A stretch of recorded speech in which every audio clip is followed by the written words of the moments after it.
చాలా బాగున్నాయండి, అందరూ ట్రై చేయండి. 3 ఇడ్లీ, దిబ్బరొట్టి, పొంగనాలు 3 కూడా చాలా బాగున్నాయి. హలో అండి, అందరికీ నమస్కారం. మాపల్లి రుచి ఛానల్కి స్వాగతం. ఈరోజు జొన్నలతో ఇడ్లీ చేస్తున్నానండి. ఇడ్లీ రవ్వ తీసుకోవట్లేదు, బ్రౌన్ రైస్ తీసుకున్నాను. ఈ పిండితో ఒక రకం కాదండి, 3 రకాలు చేయొచ్చు టిఫిన్స్. ఇడ్లీ వేయచ్చు, పొంగనాలు వేయచ్చు, గుంత పొంగనాలు అంటారు కదా అవి, దెబ్బరొట్టి 3 రకాలు చేస్తానండి. అందుకని బ్రౌన్ రైస్ తీసుకున్నాను. పప్పు నానబెట్టుకోవడం ఎలాగో చూపిస్తాను ఇప్పుడు. 1 కప్పు తీసుకున్నాను నేను పొట్టుమినపప్పు. అటుకులు తీసేసుకున్నానండి ఆల్రెడీ 2 గుప్పెళ్ళు. 1 స్పూను మెంతులు తీసుకున్నాను. ఇప్పుడు బ్రౌన్ రైస్ జొన్నలు ఎలా తీసుకోవాలో చూపిస్తాను. బ్రౌన్ రైస్ జొన్నలు అండి ఇవి, 1/2 కిలో ప్యాకెట్ ఇలా ఫుల్గా తీసుకున్నాను.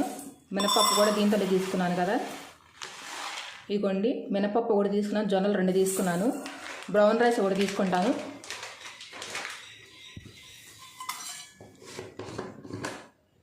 ఇది మిక్సీలో వేసుకోవాలండి, గ్రైండర్ కాదు, గ్రైండర్లో వేయకూడదు. మిక్సీలో వేసుకుంటే కొంచెం రవ్వగా వస్తుంది కదా. ఇదిగోండి ఎలా 3 పట్టు మినపప్పు ఈ కప్తో తీసుకున్నాను ఫుల్గా 1, అటుకులు, మెంతులు ఇవన్నీ కలిపి నానబెట్టేసుకోవాలి. ఇదిగోండి ఇలా కడుక్కొని నానబెట్టుకోవాలండి 3 సార్లు ముందే. మనం డైరెక్ట్ వాటర్ పోసేసి అలా వండించేయకూడదు. 3 సార్లు కడుక్కోవాలి. పైన ఏదన్నా పొట్టులాగా ఉన్నాయి వచ్చేస్తాయి, లేదంటే అవి కూడా నానిపోయి ఉండిపోతాయి. అన్నీ కడుక్కుని మెంతులు ఈ అటుకుల్లో మాత్రం మంచినీళ్ళతో నానబెట్టుకోవాలి, ఎందుకంటే ఈ వాటర్ మనం పారబోయం. ఇంకా ఇట్లా డైరెక్ట్గా వేసేసుకోవాలి గ్రైండ్ చేసేటప్పుడు. ఇవి 2 కడుక్కుంటాం కదా, మళ్ళీ పొట్టు మినపప్పు ఇవి కడుక్కోవాలి, కడుక్కొని గ్రైండ్ చేసుకోవాలి. నేను తర్వాత చూపిస్తాను మీకు. పప్పు నానిపోయిందండి, నేను కడిగేసేసుకున్న పొట్టుపప్పు సపరేట్గా కడుక్కున్నాను. దాన్ని కడుక్కున్న తర్వాత ఇది అవి ఇవి కలిపేస్తున్నాను, 2 కలిపేసేసుకుని ఇప్పుడు గ్రైండ్ చేసేసుకోవాలి. అటుకులు కూడా నానిపోయినాయి, అటుకులు మెంతులు కలిపి నానబెట్టాను కదా. 10 అవర్స్ నానాలండి ఖచ్చితంగా. 10 అవర్స్ నానిన తర్వాత రుబ్బుకోవాలి. మిక్సీ ఉంటే మిక్సీ వేసుకోండి వీలైతే, లేదంటే గ్రైండర్లో అయినా వేసుకోవచ్చు.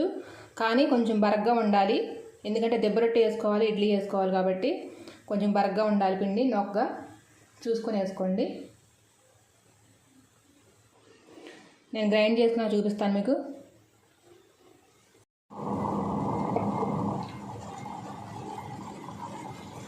సాల్ట్ వేసేసుకుంటున్నానండి, నేను గ్రైండ్ చేసేటప్పుడే సాల్ట్ వేసుకుంటాను.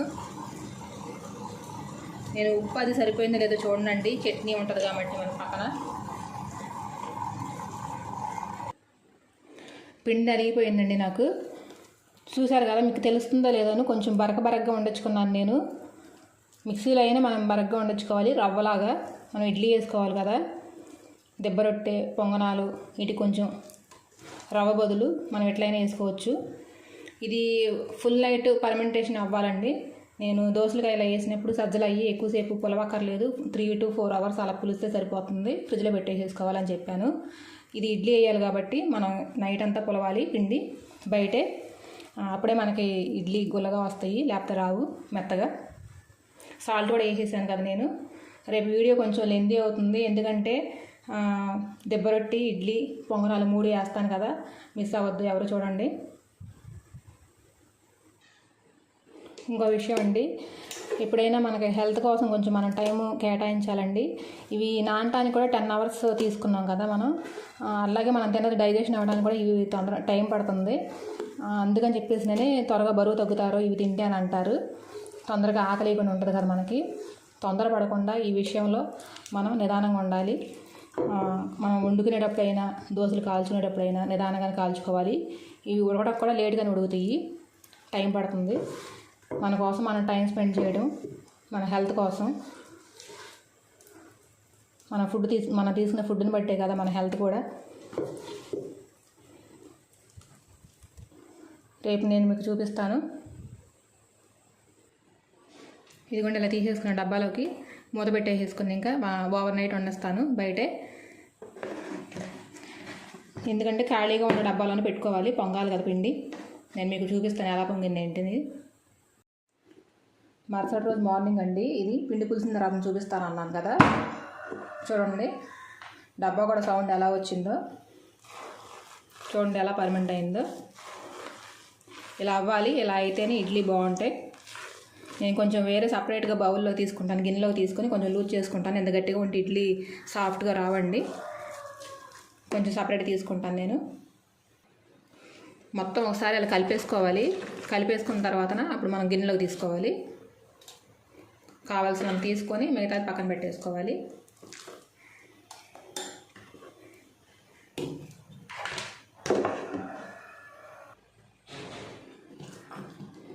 కొంచెం కొంచెం పోసుకుంటూ కలుపుకోవాలండి సరిపడా. ఒకసారి పోస్తే లూజ్ అయిపోతుంది. నేను ఇడ్లీ పాత్ర కూడా రెడీ చేసేసుకున్నాను.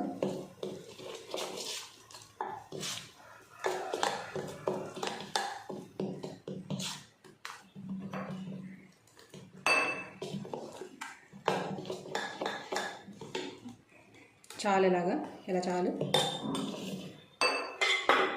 ఇదిగోండి, ఇడ్లీ ప్లేట్ తీసుకున్నాను. నెయ్యి అప్లై చేసుకోవాలి. కొంచెం నెయ్యి అప్లై చేసుకుంటే అడుగున అంటుకోకుండా వస్తుంది. నెయ్యి అప్లై చేసేసుకున్నానండి ప్లేట్కి. ఇడ్లీ వేసుకుంటున్నాను.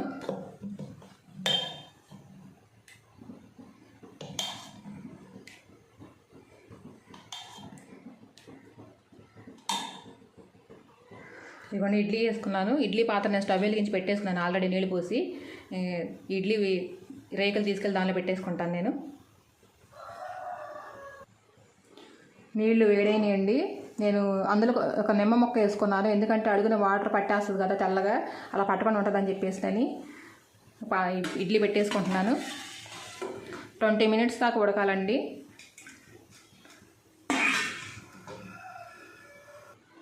సిమ్లోనే పెట్టుకోవాలి, హైలో పెట్టకూడదు. నేను ఇందులో క్యారెట్ వేసుకుంటున్నానండి. నేను సగం ఉడికిన తర్వాత తీసి మళ్ళీ పెడతాను క్యారెట్. ఒక 10 minutes అయిందండి. నేను ఇప్పుడు మూత తీసి కొంచెం గట్టిపడాలి. గట్టిపడకపోతే ముందే పెట్టామనుకోండి పిండి మీదన ఇవి పిండిలోకి వెళ్ళిపోతాయి. క్యారెట్ను కొబ్బరి, ఇది కొంచెం చూడండి, క్యారెట్ కొబ్బరి తురుము కొంచెం ఇడ్లీ మీద అలా వేసుకుంటున్నాను. అలా వేసుకుని మూత పెట్టుకుని మళ్ళీ ఉడికించేసుకోవాలండి.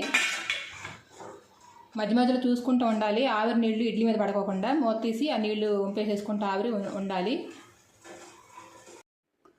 ఇడ్లీ ఎంతవరకు అని చూద్దామండి.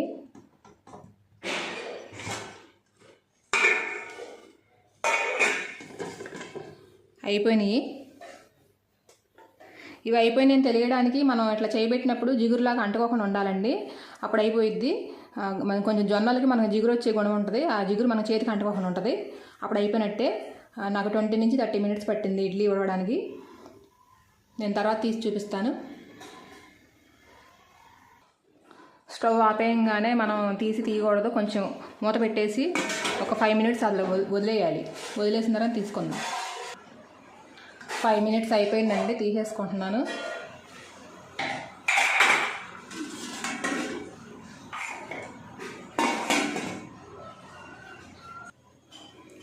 అయిపోయింది. ఇడ్లీ సర్వ్ చేసుకుంటున్నాం ప్లేట్లోకి.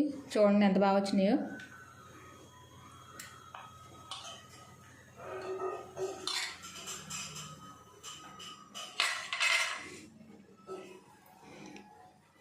ఇదిగోండి, మెత్తగా ఉన్నాయి చక్కగా.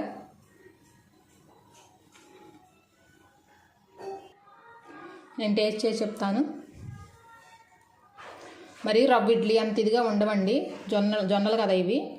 2 రకాల చట్నీలు పెట్టుకుని బాగుంటుంది.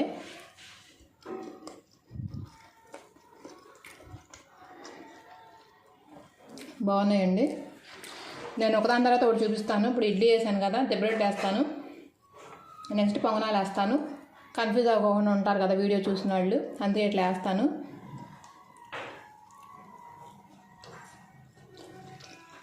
బాగున్నాయి, అందరూ ట్రై చేయండి. జొన్న ఇడ్లీ చూసేసారు కదండి. ఇప్పుడు దెబ్బరొట్టి. నేను దెబ్బరొట్టిలో కావాల్సిన ఉల్లిపాయ, క్యారెట్, కొంచెం కొత్తిమీర, జీలకర్ర, పచ్చిమిర్చి ఒకటి తీసుకున్నాను. నేనంటే ఒకటే వేస్తున్నానట్టు, అందుకని చెప్పి కొంచెమే తీసుకున్నాను. ఇవి వేసుకొని పిండిలో కలిపేసేసుకోవాలి. నేను ఆల్రెడీ స్టవ్ మీద స్టవ్ ఆన్ చేసి పాన్ పెట్టేసేసుకున్నాను, హీట్ అవుతుంది. ఇడ్లీ చాలా బాగున్నాయండి, ట్రై చేయండి అందరూ. ఇట్లా హెల్దీ ఫుడ్ ఇలా ఎక్కువ కాకపోయినా కొంచెం కొంచెం ఇలా తక్కువగా చేసుకొని అక్కడ ట్రై చేయండి. నేను మీకు అంతే సింగిల్ చూపిస్తున్నాను ఒకదాని తర్వాత ఒకటి.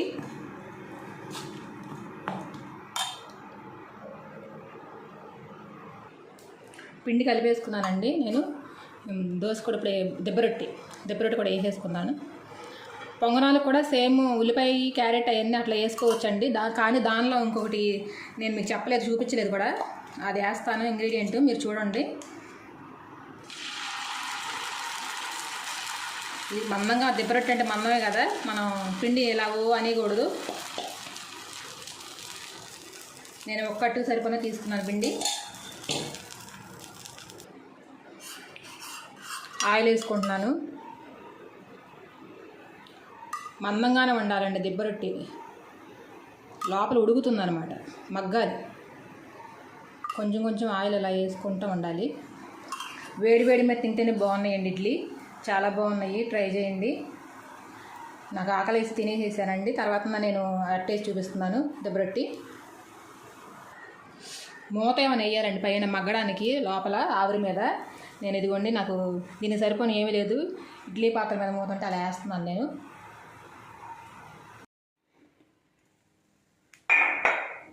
అట్టు తిరిగేసుకుంటున్నానండి.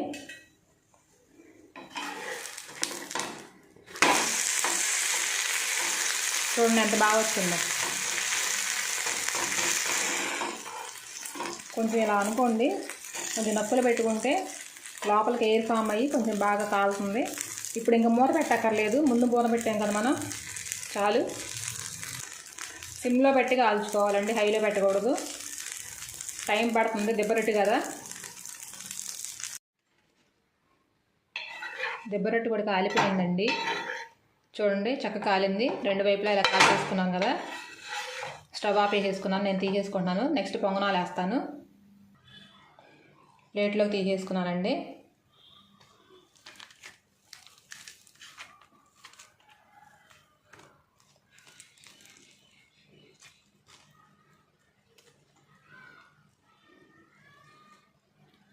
చూడండి చక్కగా ఉడికింది.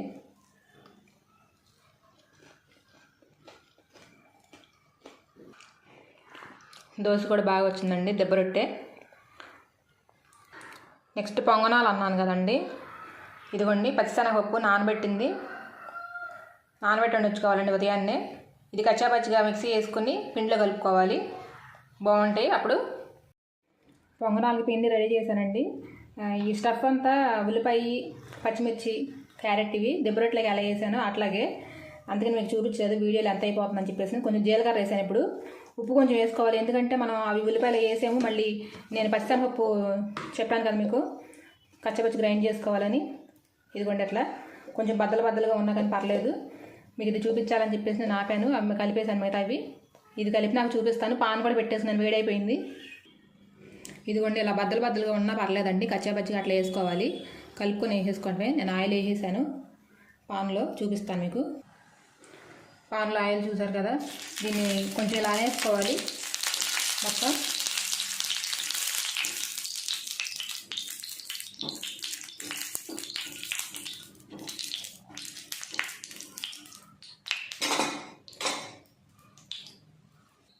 ఇప్పుడు పిండి పోసేసుకోవాలి, కొంచెంగా తీసుకోవాలి, ఎక్కువ తీసుకోకూడదు. ముందు ఇలా సైడ్లో పోసుకోవాలండి, మధ్యలో పోయకూడదు, త్వరగా కాలిపోతాయి.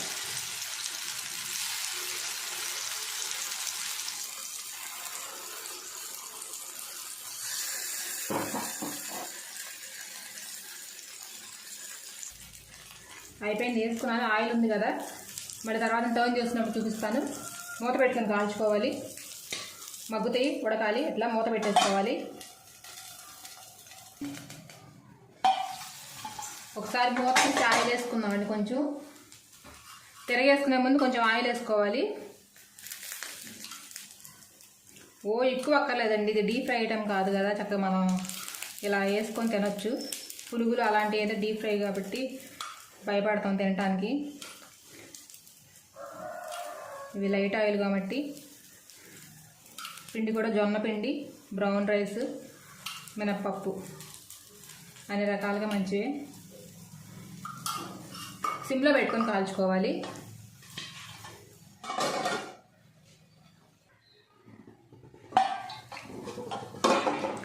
తిప్పుకుంటున్నానండి ఇప్పుడు వీటిని. చూడండి చక్కగా కాల్ని సిమ్లోనే పెట్టుకోవాలి. నేను ఇందాడ ఆయిల్ వేసాను కదా ఒకసారి, చాలు, ఇంకా మళ్ళీ అక్కర్లేదు.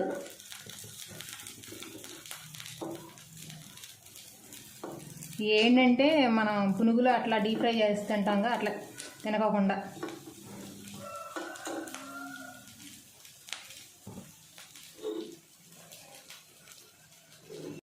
మూత వేయక్కర్లేదండి. ఇప్పుడు ఇట్లా వండించుకుని కాల్ చేసుకోవాలి. కాలిపోతాయి, తర్వాత తీసేసుకోవడమే. అయిపోయినాయండి పొంగనాలు. సర్వింగ్ ప్లేట్లో తీసేసుకుంటున్నాను. చూడండి 2 వైపులు కాలిపోయినాయి నీట్గా.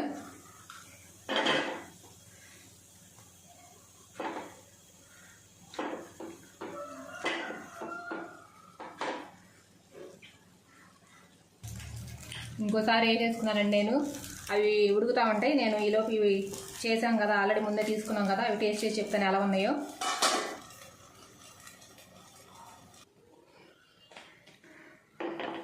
టేస్ట్ చేసి చెప్తున్నానండి ఎట్లా ఉన్నాయో. చూడండి ఎలా గొల్లగా వచ్చినాయో, బాగా ఉడికింది లోపల.